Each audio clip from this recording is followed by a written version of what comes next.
Last video में हमने देखा था फोटो ट्रांजैक्शन के बारे में। विजुअल साइकिल देखी हमने और ड्रॉप से ब्लीचिंग देखी। तो हमने इसका क्या देखा था, तो इसमें हमने देखा था कि फोटो ट्रांजैक्शन क्या होता है। It is a conversion of the light into the electrical signals in the retina. ठीक है, हमने वहाँ जनरल ओवरव्यू देखा था कि किस तरह से विजुअल साइकिल हुई। ठीक है, किस तरह से मेटल एडॉप्शन 2 हमारा जनरेट होता है और वो फिर हमारा स्टिमुलेट करता है हमारा रोड्स को, और रोड से एक्सट्रीम पोटेंशियल जनरेट होकर जाते हैं by the optic nerve through the CNS. ठीक है, ये तो हमारा फोटो ट्रांजैक्शन का हमारा एक तरह से ओवरव्यू था। ठीक है, पर in detail on the molecular level आज हम बात करेंगे फोटो ट्रांजैक्शन के बारे में। इन डिटेल हम बात करेंगे। ठीक है, फोटो ट्रांजैक्शन एक्चुअल में हो किस तरह से रहा है, तो क्या हुआ।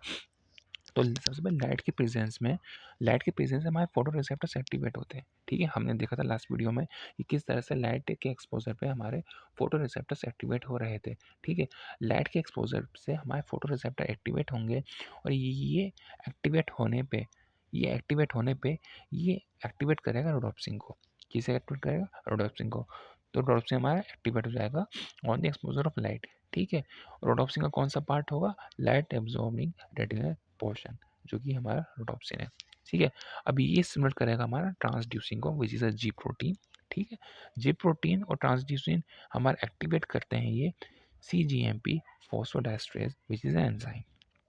ठीक है, इस एंजाइम का डिग्रेडेशन होगा जिससे CGMP कन्वर्ट हो जाएगा इंटू 5GMP में, और ये 5GMP हमारा क्लोजर कराता है of sodium channel, and because of closure of sodium channel it leads to the hyperpolarisation. ठीक है, तो this was about the photo transduction. ये किस तरह से एक्चुअल में फोटो ट्रांजेक्शन हो रहा है ऑन द मॉलिक्यूलर लेवल। ठीक है, तो लाइट के एक्सपोजर पे फोटो रिसेप्टर एक्टिवेट हुआ, फोटो रिसेप्टर एक्टिवेट करेंगे रोडोप्सिन को, ये सिमुलेट करेगा ट्रांसड्यूसिन को which is G protein, transducin activate करेगा CGMP phosphodiesterase which is an enzyme. इस एंजाइम का डिग्रेडेशन होगा जिससे CGMP का 5GMP में, और ये 5GMP हमारा क्या कराएगा? क्लोजर कराएगा सोडियम चैनल का, और सोडियम चैनल के क्लोजर होते ही हाइपर पोलराइजेशन हो जाएगा। तो हम यहाँ देख सकते हैं इस तरह से किस तरह से हमारा सोडियम जो है उसका इन्फ्लक्स हो रहा है, और this is the CGMP channel. On the same side किस तरह से पोटेशियम का इफ्लक्स हो रहा है। ठीक है, एंड सोडियम पोटेशियम पंप के थ्रू ये लेवल्स मेंटेन रहते हैं। सोडियम एंड पोटेशियम का पता है, मैं सोडियम पोटेशियम पंप ही हमारा सोडियम एंड पोटेशियम के लेवल्स को मेंटेन करके रखता है।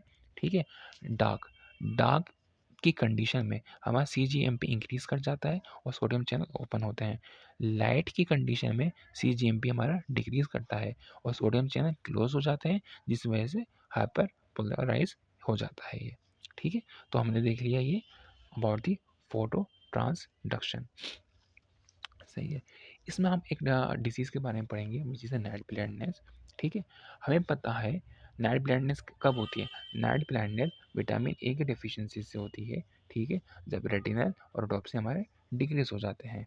सही है, नाइट ब्लाइंडनेस में यूजुअली होता क्या है? तो नाइट ब्लाइंडनेस में the amount of light available in the night is too little to permit adequate vision in the vitamin A deficient person. तो यूजिंग नाइट ब्लाइंडनेस में क्या होगा, जो भी पर्सन विटामिन ए डेफिशिएंट होगा, रात में अंधेरे में देखने में उसे दिक्कत होगी। ठीक है, अंधेरे में देखने में उसे दिक्कत होगी, मतलब नाइट ब्लाइंडनेस होने के लिए the person must remain on vitamin A deficient for a month because large quantities of vitamin A normally on the liver.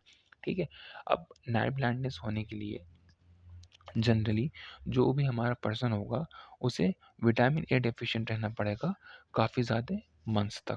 क्यों? क्योंकि विटामिन ए हमारा ऑलरेडी लीवर में स्टोर्ड रहता है, तो एकदम से हमें ये डेफिशिएंसी देखने को नहीं मिलती। अगर हमारा पर्सन काफ़ी एक लंबे समय तक विटामिन ए डेफिशिएंट रहा है तो ही नाइट ब्लाइंडनेस में देखने को मिलेगी, क्योंकि ये लीवर में ऑलरेडी हमारा ये विटामिन ए हमारा स्टोर्ड रहता है। विटामिन ए की डेफिशिएंसी नाइट ब्लाइंडनेस होती है। नाइट ब्लाइंडनेस में क्या होता है, मतलब अंधेरे में देखने में ज़्यादा दिक्कत होती है। ठीक है, मतलब यूजुअली हम अंधेरा किस तरह से कह रहे हैं कि रात में भी अंधेरे में भी थोड़ी बहुत लाइट में भी हमें दिख जाता है ना? लेकिन जिससे नाइट ब्लाइंडनेस हो उसे रात में दिख ही नहीं सकता। The amount of light available in the night is too little to permit the adequate vision. हमने देखा ना इस डेफिनेशन में सॉरी हमने देखा किस तरह से the amount of light available in the night is too little to permit the adequate vision in the vitamin A deficient person. ठीक है, नाइट ब्लाइंडनेस हमारा रिवर्स हो सकती है less than 1 hour by IV injection of vitamin A.